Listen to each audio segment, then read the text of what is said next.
Hello students, पहले तो इस वीडियो से आपको इंट्रोड्यूस कराएं। ये वीडियो हमारा एनएलएम का पार्ट 4 है।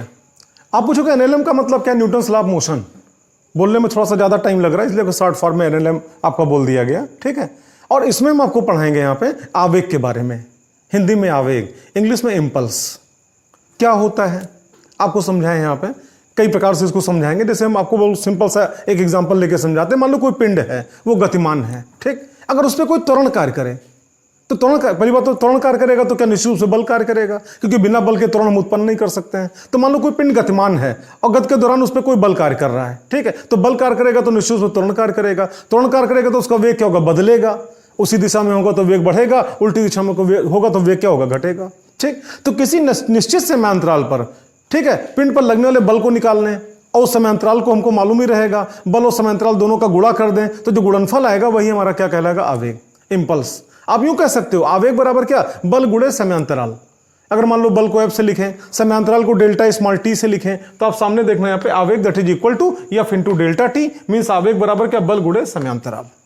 एक तो जानकारी ये हुई। अब जरा दूसरे प्रकार से आप देखना है यहाँ पे।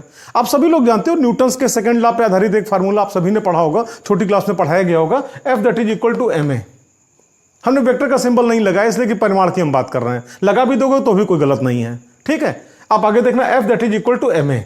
अब हम आपसे बात करें, आप जानते हो, परिचय पहचानते हो, एफ क्या है? बल है, एम क्या? द्रव्यमान है, ए क्या? त्वरण है।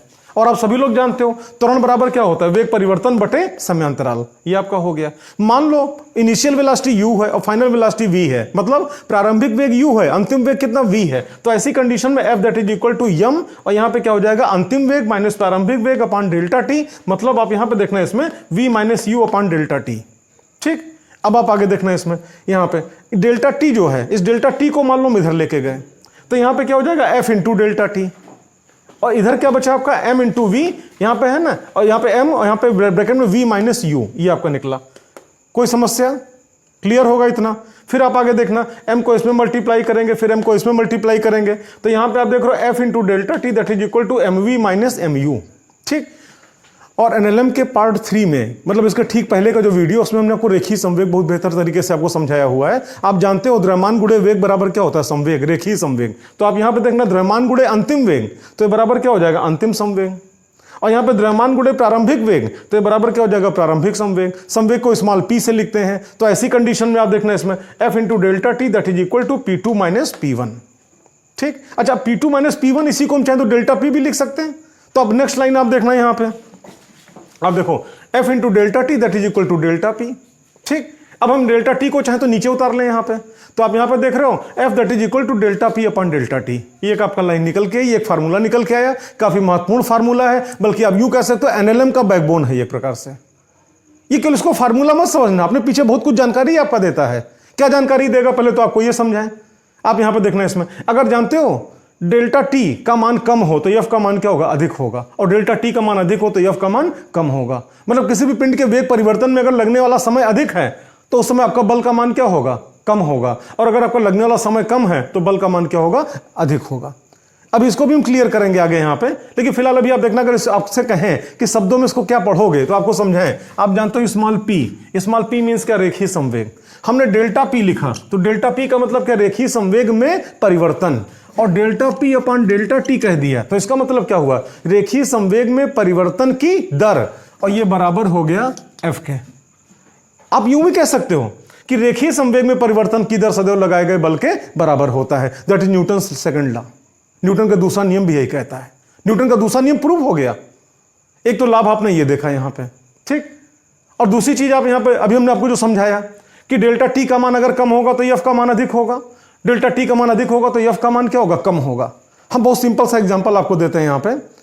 आप सभी लोग बचपन में काफी कुछ खेले कूदे होंगे, ऊंचाई से कूदे भी होंगे नीचे। ये अक्सर आपका घर के अगल बगल कहीं मान लो बालू का ढेर है तो ठीक है, घर की छत पे चढ़ गए, बालू के ढेर पे कूद गए। तो आप एक बात बताओ, बालू के ढेर पर भी अगर आप कूदते हो और फर्श पे कूदते हो तो क्या दोनों बार क्या आपके पैर में बराबर चोट लगेगी? अपने दिमाग में इसका आंसर आप सोचना। अगर आपसे कहें बालू के ढेर पे खड़ा कर दें, आपसे कहें बेटा कूदो, और फर्श पे खड़ा कर दें, आपसे कहें कूदो, जितना ऊंचाई तक कूद पाओ कूदो, तो ठीक है आप कूद रहे हो, वहां पर पूरी ताकत लगा के बालू ढेर पर भी एक बार कूद रहे हो, एक बार आप फर्श पे भी कूद रहे हो, तो क्या दोनों बार आपको क्या बराबर आपको चोट लगेगी? नहीं। बेशक आप यही कहोगे कि बालू के ढेर पे कूदेंगे मजा आएगा, चोट ही नहीं लगेगी या बहुत कम चोट लगेगी, बहुत कम दर्द का एहसास होगा, लेकिन फर्श पे उतनी ऊंचाई से अगर कूद जाएंगे तो शायद हाथ पैर टूट जाएगा। तो इसके आखिर क्या फर्क पड़ा? आप ही हो, पूरी ताकत, जितनी ताकत फर्श पे लगा रहे हो उतनी ताकत बालू के ढेर पे लगा रहे हो। बालू ढेर पे कूद रहे हो मजा आ रहा है, फर्श पे कूद रहे हो तो आपका हाथ पैर टूट जा रहा है, दुख रहा है, हाथ पैर आपका दुख रहा है वहां पे।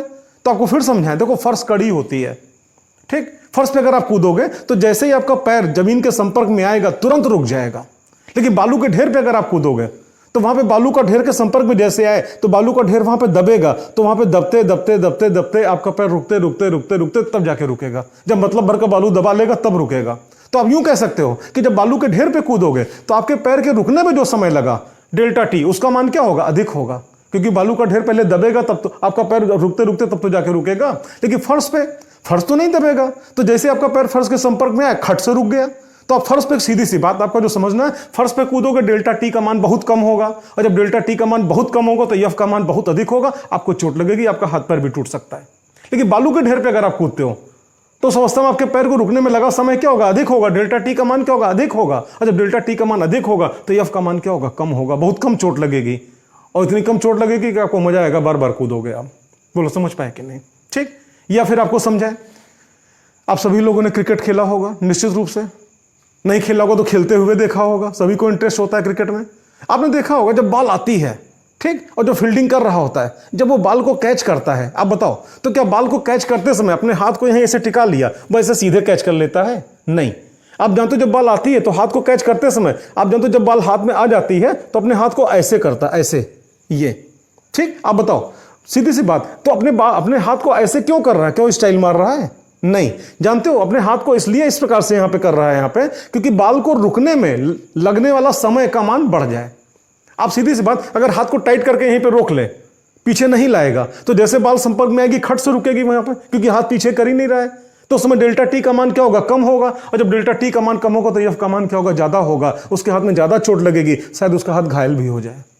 लेकिन वहीं पे अगर वो बॉल आ रही है जैसे यहाँ पे, और बॉल जैसे संपर्क में आई अपने हाथ को पीछे कर रहा है, मतलब बॉल को रुकने में लगा समय वो बढ़ा रहा है, तो डेल्टा टी का मान क्या होगा? अधिक होगा। और जब डेल्टा टी का मान अधिक होगा तो एफ का मान क्या होगा? कम होगा। उसके हाथ में कम चोट लगेगी, आसानी से बॉल को रोक लेगा। इसी प्रकार अपने दैनिक जीवन में तमाम एग्जाम्पल्स आपको मिलते हैं। गाड़ियों में आप जानते हो साकर लगता है, साकर भी यही काम करता है, या तमाम एग्जाम्पल्स आपको मिलेंगे। इस वीडियो को आपने देखा, अच्छा लगा हो लाइक जरूर करना, कुछ कमी दिखी हो डिसलाइक कर देना, लेकिन कमेंट में उस कमी का आप जिक्र अवश्य करना, जिससे कि उसको सुधारा जा सके, अगली वीडियो में आपको मतलब बेहतर वीडियो मिले, वहाँ पे वो कमी आपको फिर अगली वीडियो में दिखाई दे। बाकी पूरी पढ़ाई के लिए हमारे चैनल को सब्सक्राइब करें। एक व्यक्तिगत बात आपसे करना चाहेंगे बेटा, इसमें आपने द्रोणाचार्य का नाम सुना होगा, एकलव्य का नाम सुना होगा, और आपने ये भी शायद सुना होगा कि मतलब द्रोणाचार्य ने एकलव्य को पढ़ाया नहीं था। केवल एकलव्य ने क्या किया था? द्रोणाचार्य की केवल मूर्ति का उपयोग किया था, फोटो का उपयोग किया था, और खुद अपने से एक्सरसाइज करके और धनुष विद्या उन्होंने अर्जित करी थी। काफी बड़े धनुर्धर बन गए थे, इतने बड़े धनुर्धर कि द्रोणाचार्य के जो परम शिष्य अर्जुन थे उससे भी बड़े धनुर्धर बन गए थे। और अब द्रोणाचार्य जान पाए तो उनके पास पहुंचे, पढ़ाया भी नहीं था और फिर भी पहुंच के गुरुदक्षिणा मांग ली। और मांगा क्या? उसका अंगूठा। उसने अंगूठा काट के दिया। आप परेशान ना हो, आपसे अंगूठा काटने को नहीं कह रहे हैं, लेकिन अंगूठे का उपयोग करने को कह रहे हैं। तो पहली बात तो पसंद आए तो लाइक, और नहीं पसंद आए तो डिसलाइक, लेकिन कमेंट में कारण जरूर लिखना, एक बात। और दूसरी बात, गुरुदक्षिणा के रूप में सिर्फ आपको इतना करना, बेटा मैं तो आपको पढ़ा रहा हूं, सिर्फ आपको इतना करना कि आपके क्लास के बाकी जितने बच्चे हैं उनको भी इस चैनल के बारे में आप जानकारी दो, उनको भी चैनल आप सब्सक्राइब कराओ। जितने ही ज़्यादा सब्सक्राइबर बढ़ेंगे, पर डे पढ़ने वाली वीडियो की संख्या भी हम बढ़ाते चलेंगे, ठीक। और बाकी पूरा सिलेबस, पूरा कोर्स आपको मिलेगा। That's all, best of luck.